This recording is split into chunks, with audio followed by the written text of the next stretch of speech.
चलिए गाइस, आज हम कुछ नया बनाते हैं। आज हम बनाते हैं मीठी बूंदी, जो खाने में बहुत ज़्यादा टेस्टी होती है और इसे बनाना बहुत ज़्यादा आसान है। इसे आप घर पर बड़ी आसानी से बना सकते हैं। जब भी आपका मीठा खाने का मन हो तो आप ये बूंदी घर पर रखे सामान से बड़ी आसानी से बना सकते हैं और ये बहुत ही कम सामान से और बहुत ही कम समय में तैयार हो जाती है। तो चलिए आइए इसे बनाना शुरू करते हैं। इसके लिए सबसे पहले हम लेंगे 100 ग्राम बेसन, यानी 1 कटोरी बेसन। और बेसन लेने के बाद हम लेंगे चीनी, और चीनी वजन में 150 ग्राम है, यानी कि 1 कटोरी चीनी। चीनी आपको साफ़ लेनी है और वो अच्छी क्वालिटी की लेनी है। और उसके बाद लेंगे हम 1 कटोरी पानी, वो भी इससे थोड़ा सा कम लेंगे। अब हम गैस को ऑन करेंगे, उसके ऊपर एक फ्राई पैन रखेंगे और उसमें हमने जो चीनी ली थी उस चीनी में डाल देंगे और चीनी को स्पैचुला की सहायता से अलग अलग कर देंगे। और उसके बाद हमने जो पानी लिया था वो पानी इसमें डाल देंगे, लेकिन थोड़ा सा जो पानी है वो बचा लेंगे। अब हम दोनों चीज़ों को अच्छी तरह से मिक्स करेंगे और उसको चलाते रहेंगे और गैस की जो आंच है हम उसे तेज़ ही रखेंगे जब तक चीनी अच्छी तरह से मिक्स नहीं हो जाती और एक तार की चाशनी नहीं बन जाती, यानी कि गाढ़ी नहीं हो जाती, तब तक हम चीनी को चलाते रहेंगे। अब हम लेंगे इलायची पाउडर, आधी छोटी चम्मच से थोड़ा सा कम हमें लेना है इलायची पाउडर। आप इसमें साबुत इलायची का भी उपयोग कर सकते हैं, लेकिन मेरे पास पिसी हुई थी तो मैंने पिसी हुई डाल दी और इसको उबलने देंगे।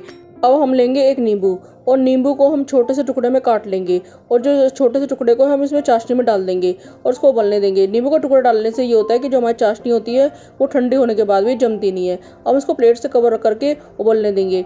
अब हम एक प्लेट लेंगे और उसके ऊपर एक छलनी रखेंगे और छलनी रखने के बाद हमने जो बेसन रखा था वो बेसन इसमें डाल करके उसको धीरे धीरे करके छान लेंगे। आप देख सकते हैं कि जो हमारा बेसन है वो सारा छन चुका है और इसके अंदर कोई भी मोटे पार्ट्स नहीं है। अगर हैं तो हल्के फुल्के हैं, वो मैंने निकाल करके कटोरी में अलग रख दिए। अब हम एक बोल लेंगे और जो बोल के अंदर हमने बेसन छान के रखा था वो सारा बेसन इसमें धीरे धीरे करके चम्मच की सहायता से हम इसमें ट्रांसफ़र कर देंगे। और बेसन इसमें डालने के बाद हम 2 चुटकी करीब इसमें हल्दी डालेंगे।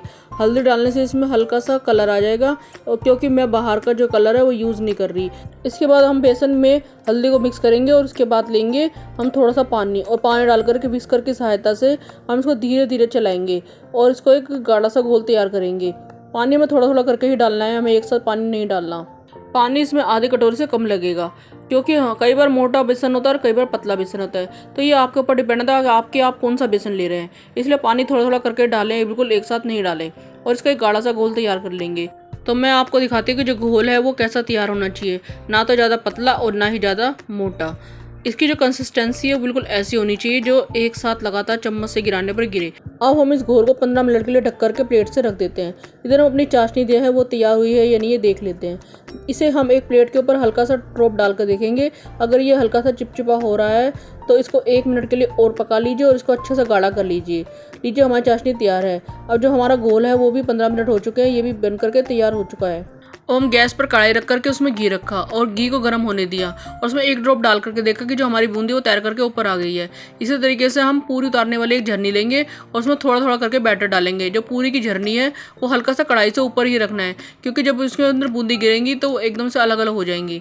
और इसी तरीके से हम बैटर को धीरे धीरे करके डालते जाएंगे और अपनी बूंदी तलते जाएंगे। और जो गैस की आँच है उसे तेज़ ही रखेंगे, क्योंकि जो बेसन है वो तेज़ आंच पर ही सिकता है। मंदी होने के बाद जो बेसन है वो हमारा नीचे की तरफ को बैठ जाता है। जब झरनी आप कढ़ाई के ऊपर रखें तो जो इसकी जो ऊंचाई है वो ज़्यादा ऊंची भी नहीं रखनी, वरना इसके जो छींटे हैं वो आपके ऊपर पड़ सकते हैं। तो आपको ये कैसे पता लगेगा कि हमारी बूंदी सिक करके तैयार है? इसके लिए हम एक झरनी लेंगे और झरनी के अंदर हम जो है वो बूंदी निकालेंगे और बूंदी को हल्का से हिलाएंगे। अगर इसके अंदर से आवाज़ आ रही है तो समझ लो कि हमारी जो बूंदी है वो बन करके तैयार है। अब हम इनको सब बूंदी को निकाल लेंगे और हल्की सी गर्म चाशनी के अंदर इन बूंदियों को डाल देंगे। और जो हमने नींबू का छिलका इसमें डाला था पहले हम वो भी निकाल देंगे। और इनको चाशनी में डालने के बाद कम से कम 10 मिनट के लिए इसके अंदर रहने दें और उसकी चम्मच की सहायता से इसको मिक्स कर देंगे। और मिक्स करने के बाद हम इसको ढक करके फिर से रख देंगे। अब हम इसी तरीके से अपनी सारी जो बूंदी है वो बना करके तैयार कर लेंगे। अगर बेसन नीचे गिरते समय बूंदी नहीं बन रही और बैठ रही है, वो इकट्ठा सा हो रहा है बैटर, तो समझ लीजिए कि जो आपका घी है वो गर्म नहीं है। अब हमने पहली बार जो बूंदी डाल करके चाशनी में रखी थी उसे बाहर निकाल लेंगे और उसको पंखे की हवा में फैला देंगे। और फैला के रखने के बाद हम जो दूसरी बूंदी बना कर रखे वो भी इसमें डाल देंगे। अब हम इसमें कुछ बादाम की कतरने और पिस्ते डाल करके इसकी डेकोरेशन कर देंगे। तो लीजिए गाइस, ये बूंदियाँ खाने में बहुत ज़्यादा टेस्टी है और बनने में तो बहुत ही ज़्यादा आसान है। तो लीजिए गाइस, हमारी टेस्टी और मीठी बूंदी तैयार है। आप इसे घर में भी बड़े आसान तरीके से बनाइए। गाइस, अगर आपको मेरी वीडियो अच्छी लगे तो वीडियो को लाइक, शेयर और कमेंट करना ना भूलें।